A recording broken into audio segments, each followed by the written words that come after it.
Imagine vivre une vie où tu portes uniquement ce qui t'élève, où chaque chose dans ta vie, chaque relation, chaque habitude, chaque pensée, chaque objet sert un but précis et te rend meilleur. Pas de bagages inutiles, pas de fardeaux qui ne t'appartiennent pas, pas de poids mort qui draine ton énergie. Juste l'essentiel. Cela semble impossible dans notre monde moderne d'accumulation, n'est-ce pas? Pourtant, les stoïciens maîtrisaient l'art de l'élimination stratégique. Marc Aurèle gouvernait l'empire le plus puissant du monde, mais possédait peu. Épictète enseignait à se débarrasser impitoyablement de tout ce qui ne servait pas. Sénèque pratiquait la pauvreté volontaire pour rester libre. Pendant que la majorité des gens accumulent plus de possessions, plus de responsabilités, plus de relations toxiques, plus de fardeaux émotionnels, les stoïciens faisaient exactement l'inverse. Ils éliminaient, mais ils le faisaient en silence, sans annoncer, sans drame, sans chercher l'approbation. Ils retiraient simplement ce qui ne servait pas. Aujourd'hui, je vais te montrer les 8 choses que tu dois éliminer en silence de ta vie, si tu veux enfin respirer, avancer et devenir qui tu es vraiment censé être. Ces 8 choses drainent ton énergie, volent ton temps et t'empêchent de réaliser ton potentiel. Si tu les élimines avec constance, tu cesseras de vivre surchargé comme 99% des gens et commenceras à vivre avec la légèreté du 1%. Avant de commencer, descends dans les commentaires et écris « La réponse est dans le silence, je suis stoïcien ». Ne rate aucune de ces leçons, surtout la dernière qui libère ton futur en coupant les chaînes de ton passé. Si tu trouves de la valeur dans ces vidéos, je t'encourage à liker, t'abonner et activer les notifications. Leçon 1. Élimine le besoin de perfection qui te paralyse.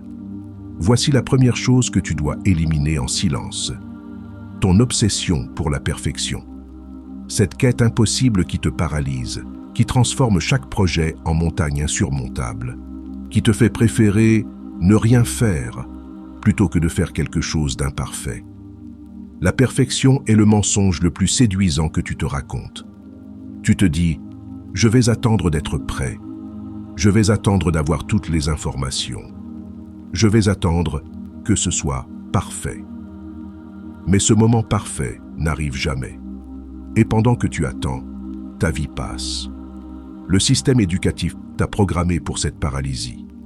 Des notes dès l'enfance, des classements constants, mention très bien ou rien. Tu as appris que si tu ne peux pas faire quelque chose parfaitement, mieux vaut ne pas le faire du tout. Cette programmation te tue aujourd'hui. Marc Aurèle gouvernait un empire et faisait face à des décisions qui affectaient des millions de vies. Il ne pouvait pas se permettre d'attendre la perfection. Il écrivait « Fais ce qui doit être fait sans te préoccuper du résultat. Regarde ta vie honnêtement. Combien de projets n'ont jamais vu le jour parce qu'ils n'étaient pas assez bons dans ta tête? Combien de livres jamais écrits, d'entreprises jamais lancées, de conversations jamais eues, de risques jamais pris? Tout ça parce que tu attendais d'être parfait. Sénèque l'a dit avec une clarté brutale. Il n'y a pas de vent favorable pour celui qui ne sait pas où il va. Et toi, tu ne vas nulle part parce que tu refuses de partir avant que tout soit parfait. Voici ce que les perfectionnistes ne comprennent pas. L'action imparfaite bat toujours l'inaction parfaite. Un livre publié avec des défauts vaut infiniment plus qu'un livre parfait qui reste dans ta tête. Un email envoyé avec une faute de frappe accomplie, plus qu'un email parfait jamais envoyé. Un projet lancé à 80% fait avancer ta vie plus qu'un projet à 100% qui n'existe que sur papier. La perfection n'est pas de l'excellence. C'est de la peur déguisée. Peur d'être jugé. Peur d'échouer. Peur de ne pas être assez bon. Tu te caches derrière cette quête de perfection pour éviter d'affronter la vraie difficulté, l'action malgré l'imperfection. Épictète enseignait à ses étudiants « N'attends pas d'être un philosophe parfait pour commencer à vivre philosophiquement. Commence maintenant, imparfait. » Il savait que la perfection est l'excuse des lâches. Voici comment éliminer ce besoin de perfection en silence. Arrête d'en parler. Arrête de te justifier. Commence juste à agir avant d'être prêt. Lance ton projet à 70%. Envoie cet email maintenant. Aie cette conversation aujourd'hui. Fais-le imparfaitement, mais fais-le. Adopte la règle des 80%. Si quelque chose est à 80%, c'est suffisant pour être lancé. Les 20% restants peuvent être améliorés après, avec le feedback du monde réel. Mais attendre les 100% te condamne à l'inaction éternelle. Change ton standard. Au lieu de demander « est-ce parfait ?», demande « est-ce suffisant pour avancer ?» Au lieu de « suis-je prêt ?», demande « puis-je apprendre en faisant ?» La réponse sera presque toujours oui. Comprends que tes meilleurs travaux ne seront jamais parfaits. Tes meilleurs projets auront des défauts. Tes meilleures décisions seront prises avec des informations incomplètes. Et c'est exactement comme ça que ça doit être. Les gens qui accomplissent le plus ne sont pas les plus perfectionnistes. Regarde ce qui se passe. Tu réaliseras que le monde te punit bien moins pour tes imperfections que tu ne te punis toi-même. Si tu es prêt à éliminer la paralysie de la perfection, va dans les commentaires et écris « Fais vaut mieux que parfait ». Parce que dans 10 ans, tu ne regretteras pas d'avoir agi imparfaitement, mais tu regretteras amèrement de n'avoir jamais agi. Leçon 2. Élimine les possessions inutiles qui encombrent ta vie. La deuxième chose à éliminer en silence, toutes ces possessions inutiles qui encombrent ton espace et ton esprit. Tous ces objets que tu gardes au cas où, que tu conserves par nostalgie, que tu accumules parce que la société te dit que plus c'est mieux. Regarde autour de toi en ce moment. Combien d'objets dans ta vue immédiate n'ont pas été utilisés depuis 1 an? Combien de vêtements dans ton armoire n'ont pas été portés depuis des mois? Combien de livres non lus, d'équipements inutilisés, de décorations qui ne te procurent aucune joie? Chaque objet inutile dans ta vie est un poids mental. Ton cerveau doit traiter visuellement tout ce qui t'entoure. Plus tu possèdes, plus ton esprit est encombré. Le désordre physique crée le désordre mental. Sénèque, l'un des hommes les plus riches de Rome, écrivait « La richesse n'est pas d'avoir beaucoup de possessions, mais d'avoir peu de besoins ». Il pratiquait régulièrement la pauvreté volontaire, vivant plusieurs jours avec le strict minimum pour se rappeler que presque tout est superflu. Marc Aurèle possédait techniquement tout l'Empire romain. Pourtant, il vivait avec une simplicité spartiate. Il écrivait « Très peu de choses sont nécessaires pour vivre une vie heureuse ». Il comprenait que chaque possession au-delà de l'essentiel n'ajoute rien, elle soustrait du temps, de l'énergie, de la clarté mentale. Les stoïciens n'étaient pas contre la propriété. Ils étaient contre l'attachement à la propriété. Ils possédaient des choses, mais ne se laissaient pas posséder par elles. Grande différence. Voici l'exercice stoïcien d'élimination. Prends chaque objet dans ta maison et pose-toi une seule question. Est-ce que cet objet me sert ou est-ce que je le sers? Si tu passes plus de temps à entretenir, ranger, nettoyer, stocker cet objet qu'il ne te sert, élimine-le. Applique la règle de l'année. Si tu n'as pas utilisé quelque chose en 1 an, tu ne l'utiliseras probablement jamais. Donne-le, vends-le, jette-le. Ne garde pas les choses au cas où. Le cas où n'arrive presque jamais, et même s'il arrive, le coût de garder est supérieur au bénéfice hypothétique. Élimine tout ce que tu gardes par culpabilité. Ce cadeau que tu n'aimes pas, mais que tu gardes parce que quelqu'un te l'a offert.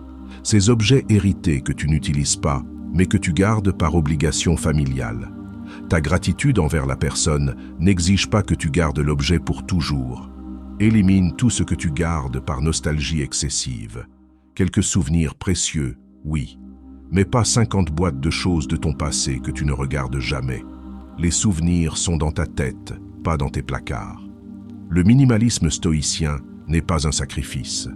C'est une libération. Quand tu possèdes moins, Tu as moins à nettoyer, moins à organiser, moins à protéger, moins à assurer, moins à déménager. Tu as plus de temps, plus d'espace, plus d'énergie mentale pour ce qui compte vraiment. Épictète enseignait, la richesse consiste en peu de besoins. Chaque chose que tu élimines de ta vie augmente ta richesse véritable parce qu'elle diminue tes besoins. Commence ce week-end. Choisis une pièce. Prends un sac poubelle et un carton de dons. Sois impitoyable. Si tu hésites plus de 3 secondes sur un objet, c'est qu'il ne te sert pas vraiment. Élimine-le. Tu réaliseras quelque chose de puissant après ce nettoyage.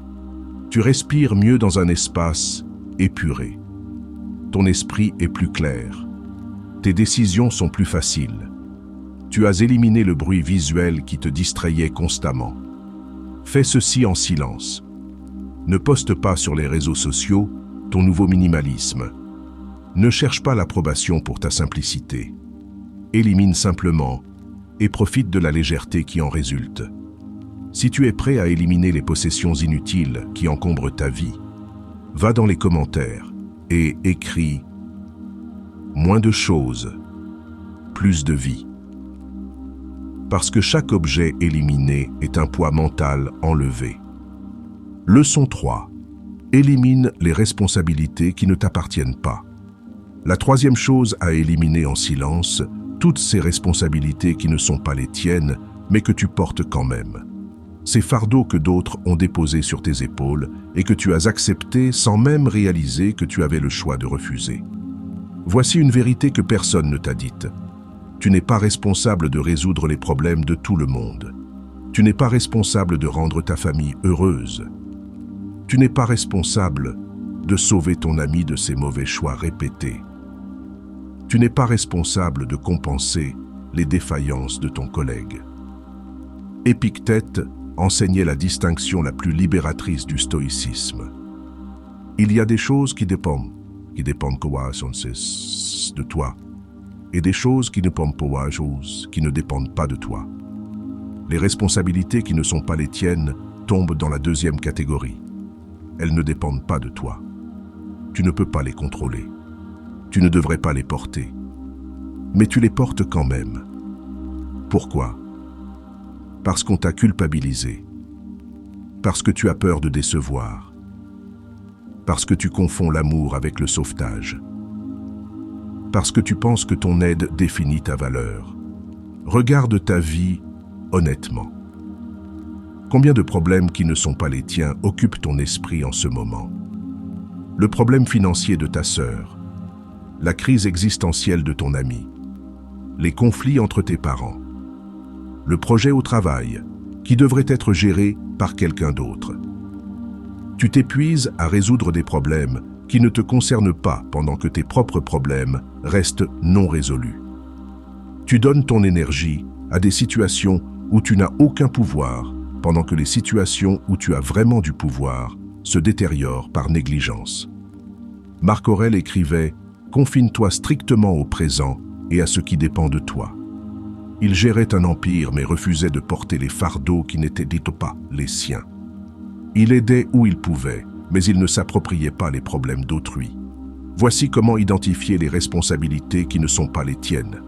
Demande-toi, si je ne fais rien, qui est véritablement affecté? Si la réponse est principalement quelqu'un d'autre et que cette personne est adulte et capable, ce n'est pas ta responsabilité. Demande-toi aussi, est-ce que je prive quelqu'un de l'opportunité de grandir en assumant ceci pour lui? Souvent, en prenant les responsabilités des autres, tu les maintiens faibles. Tu les empêches d'apprendre, de se renforcer, de devenir autonome. Sénèque écrivait « Aide ton ami à se tenir debout, mais ne le porte pas ». Grande différence. Soutenir quelqu'un, oui. Porter leurs responsabilités à leur place, non. Commence à rendre les responsabilités à qui elles appartiennent. Ton collègue a mal géré son projet? Ce n'est pas à toi de le sauver. Ton frère a fait de mauvais choix financiers? Ce n'est pas à toi de payer ses dettes. Ton ami refuse de quitter une relation toxique? Ce n'est pas à toi de le convaincre chaque semaine. Dis clairement mais avec compassion. Je ne peux pas prendre ça pour toi. c'est ta responsabilité. Je suis là pour te soutenir, mais je ne peux pas le faire à ta place. Tu te sentiras coupable au début. C'est normal. Tu as été conditionné à penser que refuser d'aider est égoïste. Mais ce n'est pas égoïste de protéger ton énergie. Ce n'est pas égoïste de reconnaître tes limites. Ce n'est pas égoïste de laisser les adultes porter leur propre fardeau. Épictète disait « Tu ne peux pas faire le travail d'un autre à sa place, même s'il refuse de le faire lui-même. » Accepte cette vérité. Leur croissance dépend de leurs actions, pas des tiennes. Fais ceci en silence. Ne fais pas de grandes annonces. À partir de maintenant, je ne porte plus vos problèmes. Non. Simplement, la prochaine fois qu'on essaie de déposer une responsabilité qui n'est pas la tienne, refuse calmement. Encore et encore. Sans drame. Sans justification excessive. Si tu es prêt à rendre les responsabilités qui ne t'appartiennent pas, va dans les commentaires et écris « Je porte mes fardeaux, pas les tiens ». Parce que tu ne peux pas vivre ta vie si tu passes tout ton temps à vivre celle des autres. Leçon 4. Élimine la culpabilité excessive. Le passé ne mérite pas deux punitions. La quatrième chose à éliminer en silence. La culpabilité excessive qui te dévore de l'intérieur. Cette auto-punition constante pour des erreurs passées, pour des choix que tu as faits, pour des moments où tu n'as pas été la personne que tu voulais être. Tu portes un poids de culpabilité qui ne sert absolument à rien. Tu te punis encore et encore pour des choses terminées. Tu rejoues en boucle tes erreurs, tes échecs, tes moments de faiblesse. Tu te flagelles mentalement tous les jours pour quelque chose qui s'est passé il y a des mois, des années, parfois des décennies. Sénèque posait la question la plus libératrice. Pourquoi te punis-tu deux fois? Tu as déjà souffert des conséquences de ton erreur. Tu as déjà payé le prix. Pourquoi choisis-tu de te punir à nouveau chaque jour? La culpabilité a deux formes. La culpabilité saine te dit « J'ai fait une erreur, je vais la corriger » et disparaît après l'action. La culpabilité toxique te dit « Je suis une mauvaise personne » et reste des années, te paralysant sans rien résoudre. Regarde toute la culpabilité que tu portes. Ces mots durs à ton parent il y a 10 ans. Ne pas avoir été présent quand quelqu'un avait besoin de toi. Avoir choisi ta carrière au détriment de ta famille. Des erreurs faites quand tu étais plus jeune et moins sage. Marc Aurèle écrivait « Ne perds pas le reste de ton temps à te préoccuper de tes actions passées, sauf si cela sert à corriger le présent. » La culpabilité qui ne mène pas à une action corrective immédiate est un poison mental. Voici la vérité. Tu as fait de ton mieux avec les informations, la maturité et les ressources que tu avais à ce moment-là. Tu n'avais pas la sagesse que tu as aujourd'hui. Juger ton passé avec ta conscience actuelle est profondément injuste envers la personne que tu étais. Épictète enseignait « Ce qui est fait, est fait ». La seule question est « Que vas-tu faire maintenant ?» Toute ton énergie mentale dépensée en culpabilité est de l'énergie volée à la correction, à la croissance, à devenir meilleur. Voici comment éliminer la culpabilité excessive. Identifie si tu peux réparer. Si oui, fais-le immédiatement. Présente tes excuses. Corrige ton erreur. Compense le tort. Puis laisse partir la culpabilité. Tu as fait ce que tu pouvais. Si tu ne peux rien réparer parce que c'est trop tard, que la personne est morte, que la situation est terminée, alors ta culpabilité ne sert strictement à rien. Elle ne change rien. Elle te détruit seulement de l'intérieur. Pratique l'auto-pardon radical. Dis-toi, j'ai fait une erreur avec la conscience que j'avais alors. Je ne peux pas la changer, mais je peux apprendre et être meilleur maintenant. Je me pardonne. Sénèque examinait sa journée chaque soir, identifiait ses erreurs, en tirait les leçons, puis disait « Demain, je ferai mieux ». Pas de flagellation, pas de culpabilité toxique, juste apprentissage et engagement. Transforme ta culpabilité en engagement.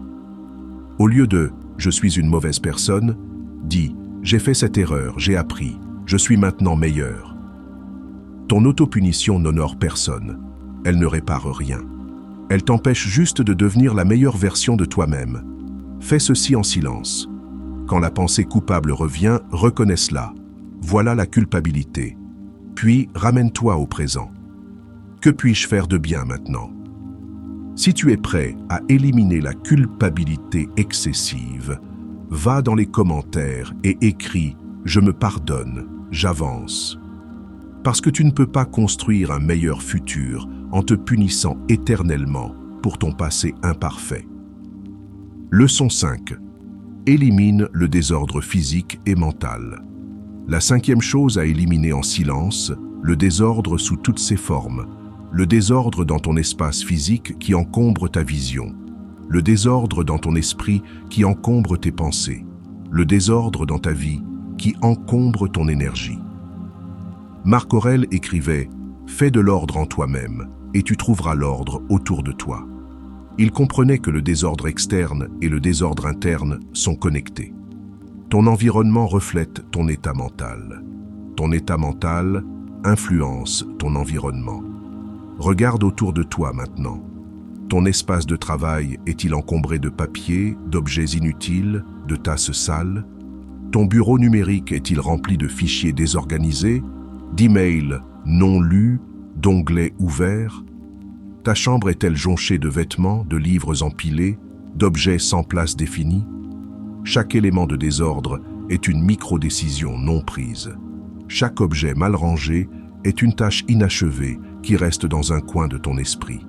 Ton cerveau traite visuellement tout ce désordre, même inconsciemment. Ça draine ton énergie mentale constamment. Le désordre physique te coûte du temps. Tu perds des minutes chaque jour à chercher des choses, des clés, des documents, des vêtements. Ces minutes s'accumulent en heures, en jours perdus sur une vie. Sans compter le stress de chercher quelque chose d'important au dernier moment. Le désordre mental te coûte de l'énergie. Ces dizaines de tâches non finies qui flottent dans ta tête. Ces décisions remises à plus tard. Ces projets commencés et abandonnés. Ton esprit ne peut pas se reposer vraiment quand il doit constamment te rappeler tout ce qui reste en suspens. Voici comment éliminer le désordre physique. Applique la règle d'une place pour chaque chose. Chaque objet que tu possèdes doit avoir un endroit spécifique où il vit. Si tu ne peux pas lui attribuer une place, c'est que tu n'as pas de place pour lui dans ta vie. Élimine-le. Adopte la règle des 2 minutes. Si ranger quelque chose prend moins de 2 minutes, fais-le immédiatement. Ne le remets pas à plus tard. Tasse sale, lave-la maintenant. Vêtements par terre, range-le maintenant. Email rapide, réponds maintenant. Crée des systèmes d'organisation qui éliminent les décisions répétées. Tes clés vont toujours au même endroit en rentrant. Ton sac a une place fixe. Tes documents importants ont un classement clair. Élimine le besoin de décider où mettre les choses à chaque fois. Pour le désordre mental, fais un vidage de cerveau complet. Prends 30 minutes et écris absolument tout ce qui occupe ton esprit. Toutes les tâches à faire, tous les projets en cours, toutes les décisions en attente. Vide complètement ta tête sur papier. Ensuite, trie impitoyablement. Qu'est-ce qui est vraiment prioritaire? Qu'est-ce qui peut être éliminé complètement? Qu'est-ce qui peut être délégué? Qu'est-ce qui peut être reporté? Réduis ta liste à l'essentiel. Le reste, élimine-le. Épictète enseignait « Ne laisse rien d'inachevé te suivre dans ton sommeil. » Termine ou élimine. Pas de zone grise. Chaque projet non terminé que tu gardes dans ta vie est un poids mental constant. Pratique le minimalisme numérique aussi. Désabonne-toi de toutes les newsletters que tu ne lis jamais. Supprime les applications que tu n'utilises pas. Organise tes fichiers logiquement. Ferme tous les onglets, sauf celui sur lequel tu travailles. Chaque élément numérique encombre ton esprit autant que le physique. L'ordre n'est pas une perfection esthétique, c'est une stratégie pour libérer ton énergie mentale. Quand ton environnement est ordonné, ton esprit peut se concentrer sur ce qui compte vraiment, au lieu de gérer le chaos ambiant. Fais ce nettoyage en silence. Pas besoin d'annoncer ta transformation organisationnelle. Élimine simplement le désordre. Crée l'ordre. Et profite de la clarté mentale qui en résulte. Si tu es prêt à éliminer le désordre physique et mental de ta vie, va dans les commentaires et écris « Ordre externe, ordre interne ». Parce que ton environnement façonne ton état d'esprit, et un esprit clair ne peut pas exister dans un espace chaotique. Leçon 6. Élimine l'illusion de permanence. Accepte que tout est temporaire. La 6e chose à éliminer en silence, ton illusion que les choses sont permanentes. Cette croyance profondément ancrée que ce que tu as maintenant sera toujours là, que les gens resteront, que les situations dureront, que rien ne changera vraiment. Cette illusion te fait souffrir de 2 façons. D'abord, elle te fait t'attacher excessivement aux choses, aux personnes, aux situations. Tu crées des attentes de permanence qui seront inévitablement brisées. Ensuite, elle te fait prendre pour acquis ce que tu as, jusqu'à ce que tu le perdes et réalises trop tard sa valeur. Marc Aurèle méditait régulièrement sur l'impermanence. Il écrivait « Tout ce que tu vois disparaîtra bientôt ». Médite constamment sur la rapidité avec laquelle tout change et disparaît. Ce n'était pas du pessimisme, c'était du réalisme stratégique. Regarde ta vie. Tu agis comme si ton travail actuel sera toujours là, comme si tes proches seront toujours disponibles, comme si ta santé ne se détériorera jamais, comme si ta situation actuelle est un acquis permanent. Mais rien de tout ça n'est vrai. Ton emploi peut disparaître demain avec une restructuration. Tes proches peuvent mourir sans prévenir. Ta santé peut basculer avec un diagnostic inattendu. Tes possessions peuvent être détruites dans un incendie. Rien dans ta vie n'est garanti au-delà de ce moment présent. Cette réalité n'est pas déprimante. Elle est libératrice. Quand tu acceptes que tout est temporaire, tu cesses de t'accrocher désespérément. Tu apprécies ce que tu as maintenant, au lieu de le prendre pour acquis. Tu vis avec moins d'anxiété parce que tu n'es plus surpris quand les choses changent. Épictète enseignait à ses étudiants une pratique radicale. Quand tu embrasses ton enfant, dis-toi « Demain, il pourrait mourir ». Quand tu embrasses ta femme, dis-toi « Demain, elle pourrait ne plus être là ». Pas pour vivre dans la peur, mais pour éliminer l'illusion de permanence et être vraiment présent. Sénèque écrivait « Nous ne possédons rien, tout nous est prêté. Tes possessions, tes relations, même ton corps, tout est temporaire. Tu as le privilège de les utiliser pour un temps, puis tu dois les rendre. Voici comment éliminer l'illusion de permanence. Pratique la contemplation de la perte. Une fois par semaine, imagine avoir perdu ce qui est le plus important pour toi. Ton travail, ta santé, tes proches. Non pas pour angoisser, mais pour réaliser « Aujourd'hui, je les ai encore. Comment vais-je les honorer aujourd'hui ?» Arrête de reporter ce qui compte. Tu veux passer du temps avec quelqu'un. Fais-le maintenant. Tu veux dire à quelqu'un que tu l'apprécies? Dis-le aujourd'hui. Tu veux faire ce voyage? Planifie-le cette année. Demain n'est pas garanti. Pratique le détachement stoïcien. Utilise les choses, apprécie-les, mais ne te fais pas posséder par elles. Aime les gens profondément, mais accepte qu'ils sont mortels. Profite des situations, mais sache qu'elles changeront. Cette acceptation élimine l'attachement toxique. Quand tu perds quelque chose, ne dis pas « j'ai perdu X », dis « j'ai rendu X ». Cette formulation reconnaît que tu n'as jamais vraiment possédé. Tu avais juste le privilège d'utiliser ou d'apprécier pour un temps. Marc Aurèle a perdu 8 de ses 13 enfants. Il a fait face à des trahisons, des guerres, des épidémies.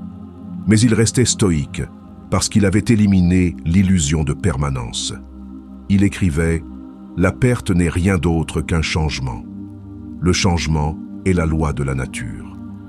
Accepter l'impermanence ne te rend pas froid ou détaché. Au contraire, Ça te rend plus présent, plus vivant, plus reconnaissant. Tu apprécies chaque moment avec les gens que tu aimes, parce que tu sais que ces moments sont précieux, précisément parce qu'ils sont limités. Fais ce travail mental en silence. Tu n'as pas besoin d'expliquer ta nouvelle philosophie aux autres. Simplement, commence à vivre avec cette conscience. Tout est temporaire, donc apprécie maintenant. Si tu es prêt à éliminer l'illusion de permanence, va dans les commentaires et écris « Rien n'est permanent, tout est précieux ». Parce que quand tu acceptes que tout change, tu cesses de résister au changement et commences enfin à vivre. Leçon 7. Élimine les attentes irréalistes. Accepte ce qui est. La 7e chose à éliminer en silence. Toutes tes attentes irréalistes sur comment les choses devraient être. Ces scénarios parfaits que tu as créés dans ta tête et auxquels la réalité ne correspond jamais. C'est « il devrait », « elle devrait », « ça devrait » qui crée une souffrance constante. Voici la source de presque toute souffrance humaine. L'écart entre tes attentes et la réalité. Tu attends que les gens se comportent d'une certaine façon. Tu attends que les situations se déroulent comme tu l'as prévu. Tu attends que le monde soit juste, logique, cohérent. Puis la réalité ne correspond pas, et tu souffres. Épictète enseignait « Ne demande pas que les choses arrivent comme tu le souhaites, mais souhaite qu'elles arrivent comme elles arrivent, et ta vie sera sereine. » Cette phrase contient la clé de la paix intérieure. Aligne-toi avec la réalité, au lieu d'exiger que la réalité s'aligne avec toi. Regarde toutes les fois où tu as souffert récemment. Dans presque tous les cas, tu trouveras une attente non satisfaite. Tu attendais que ton partenaire comprenne sans que tu expliques. Tu attendais que ton projet se déroule sans obstacle. Tu attendais que les gens soient reconnaissants de ton aide. La réalité n'a pas correspondu, donc tu as souffert. Le problème n'est pas la réalité. Le problème est ton attente. La réalité est ce qu'elle est. Les gens agissent selon leur programmation, leurs blessures, leurs limites.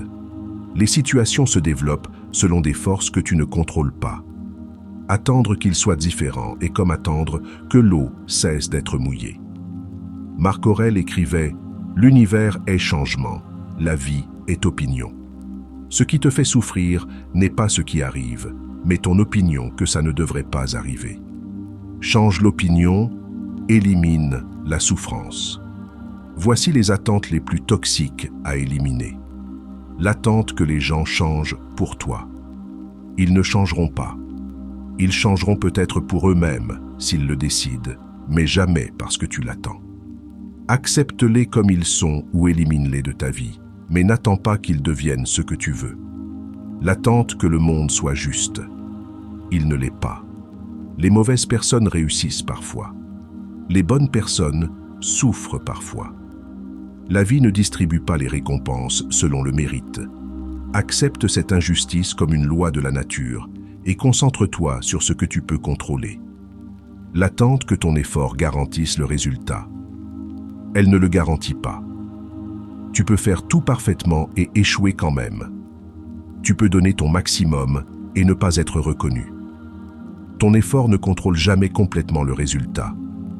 Efforce-toi pour l'effort lui-même, pas pour garantir un résultat spécifique. Sénèque pratiquait ce qu'il appelait l'indifférence préférée. Il préférait certains résultats, mais restait indifférent à ce qui arrivait réellement. Il faisait de son mieux pour obtenir ce qu'il préférait, puis acceptait complètement ce qui se produisait. Zéro résistance mentale à la réalité. Voici comment éliminer les attentes irréalistes. Remplace « devrait » par « est ». Au lieu de « il devrait me respecter », observe « il ne me respecte pas actuellement ». Au lieu de « ça devrait être plus facile », observe « c'est difficile ». Au lieu de « il devrait m'aider », observe « il ne m'aide pas ». Ce changement linguistique élimine la résistance mentale. Tu cesses de te battre contre la réalité et commences à la voir clairement. Puis, depuis cette clarté, tu peux décider de ta réaction appropriée. Abaisse consciemment tes attentes sur tout. Attends-toi à ce que les choses prennent plus de temps. Attends-toi à ce que les gens soient imparfaits. Attends-toi à rencontrer des obstacles. Quand tes attentes sont réalistes, tu n'es jamais déçu et tu es agréablement surpris quand les choses glissent mieux que prévu. Pratique l'acceptation radicale quotidiennement. Quoi qu'il arrive aujourd'hui, répète mentalement. C'est exactement ce qui devait arriver. Pas parce que c'est écrit dans les étoiles, mais parce que c'est arrivé. Résister mentalement à ce qui est déjà arrivé est la définition de la folie. Fais ce travail mental en silence. Les gens autour de toi continueront à souffrir de leurs attentes non satisfaites. Toi, tu trouveras la paix dans l'acceptation de ce qui est. Si tu es prêt à éliminer les attentes irréalistes, va dans les commentaires et écris « J'accepte ce qui est ». Parce que la sérénité commence le jour où tu cesses d'exiger que la réalité soit différente de ce qu'elle est. Leçon 8. Élimine l'attachement au passé douloureux. Vis maintenant. La 8e et dernière chose à éliminer en silence. Ton attachement au passé douloureux. Ces souvenirs que tu rejoues en boucle. Ces regrets que tu ressasses. Ces trahisons que tu ne pardonnes pas. Ce passé mort que tu gardes vivant. Voici une vérité brutale. Le passé n'existe plus. Il n'existe que dans ta mémoire. Chaque fois que tu penses à un événement douloureux, tu le fais exister à nouveau. Tu choisis de revivre la douleur. Marc Aurèle écrivait « Confine-toi au moment présent ». Il savait que vivre dans le passé est une forme de folie. Le seul moment qui existe, c'est maintenant. Combien d'énergie mentale tu dépenses sur le passé? Cette relation qui s'est mal terminée, cette erreur professionnelle, cette parole blessante, ce choix que tu regrettes. Combien d'heures par semaine à ruminer ce qui ne peut plus être changé? Sénèque posait la question « Pourquoi te punis-tu 2 fois? Tu as souffert quand c'est arrivé. Pourquoi choisis-tu de souffrir à nouveau? Le passé t'a blessé une fois. C'est toi qui choisis de continuer. Le passé ne peut plus te faire de mal. Les événements sont terminés. Mais tu gardes la blessure fraîche en la touchant constamment mentalement. Tu ne peux pas changer une seule seconde de ton passé. Tu peux y penser pendant 50 ans, le résultat sera le même. 0 changement. La seule chose que tu peux changer, c'est comment tu y réagis maintenant. Épictète enseignait « Les événements ne te blessent pas, c'est ton jugement qui te blesse. » Ce qui s'est passé n'a aucun pouvoir sur toi aujourd'hui, sauf le pouvoir que tu lui donnes. Voici comment éliminer l'attachement. D'abord, accepte que ce qui est arrivé est arrivé. Pas de si seulement. Ça s'est passé. Point final. Ensuite, retire toutes les leçons possibles. Qu'as-tu appris? Comment as-tu grandi? Transforme la douleur en enseignement. Mais une fois la leçon extraite, laisse l'événement partir. Pratique le pardon radical, pour toi. Le pardon ne dit pas « c'était acceptable ». Il dit « je refuse de porter cette rage plus longtemps ». Tu pardonnes pour te libérer. Marc Aurèle a été trahi par ses plus proches. Pourtant, il écrivait « la meilleure revenge est de ne pas ressembler à ton offenseur ». Il ne portait pas les trahisons. Chaque minute que tu passes à penser au passé est une minute volée à ton présent. Tu ne peux pas construire ton futur en vivant dans ton passé. Quand une pensée du passé surgit, et elle surgira, reconnais cela. Voilà la pensée sur X qui revient. Puis ramène ton attention au présent. Qu'est-ce que je peux faire maintenant? Sénèque écrivait « Ce n'est pas parce qu'une blessure est ancienne qu'elle doit te définir. » Tu n'es pas ton passé. Tu es ce que tu choisis de faire maintenant. Le passé ne peut pas te poursuivre. C'est toi qui le traînes. Dépose-le. Laisse-le où il appartient. Derrière toi. Fais ceci en silence. Tu n'as pas besoin de confronter toutes les personnes de ton passé. Tu as juste besoin de décider « c'est fini. Je vis maintenant ». Si tu es prêt à éliminer l'attachement au passé, va dans les commentaires et écris « le passé est mort, je vis maintenant ». parce que tu ne peux pas saisir le présent avec des mains pleines du passé. Si tu es arrivé jusqu'ici, écris dans les commentaires « J'élimine en silence, je suis stoïcien ». Maintenant, dis-moi quelle chose tu vas éliminer en premier. Tu n'as pas besoin d'éliminer les 8 en même temps. Choisis celle qui te pèse le plus et commence par là. Peut-être le besoin de perfection. Peut-être les possessions inutiles. Peut-être les responsabilités qui ne t'appartiennent pas. Peut-être le besoin de validation. Peut-être le désordre. Peut-être l'illusion de permanence. Peut-être les attentes irréalistes ou l'attachement au passé. Écris dans les commentaires la chose que tu vas éliminer en premier. Cette approche ciblée est bien plus efficace que d'essayer tout changer d'un coup. Une chose éliminée complètement transformera ta vie plus que 8 choses éliminées à moitié. Rappelle-toi de faire tout ceci en silence. C'est ça la puissance stoïcienne. Tu n'annonces pas tes changements. Tu ne cherches pas l'approbation. Tu ne fais pas de drame. Tu retires simplement ce qui ne te sert pas, en silence, et tu profites de la légèreté. Les stoïciens savaient que les vraies transformations se font dans le silence. Marc Aurèle n'annonçait pas ses pratiques. Épictète ne cherchait pas d'audience. Sénèque ne faisait pas de spectacle. Ils agissaient simplement, constamment, en silence. Rappelle-toi que ces outils complètent mais ne remplacent jamais un accompagnement professionnel si nécessaire. Si ton attachement au passé crée une souffrance clinique, consulte un professionnel. Le stoïcisme est puissant, mais ne remplace pas une thérapie. Sois patient avec toi-même. Tu as accumulé ces fardeaux pendant des années. Les éliminer prend du temps, mais chaque chose retirée rend ton fardeau plus léger. Je t'invite à t'abonner, activer les notifications et commenter pour que YouTube reconnaisse que ces vidéos sont utiles. Je te suggère de réviser les 2 dernières vidéos que nous te recommandons.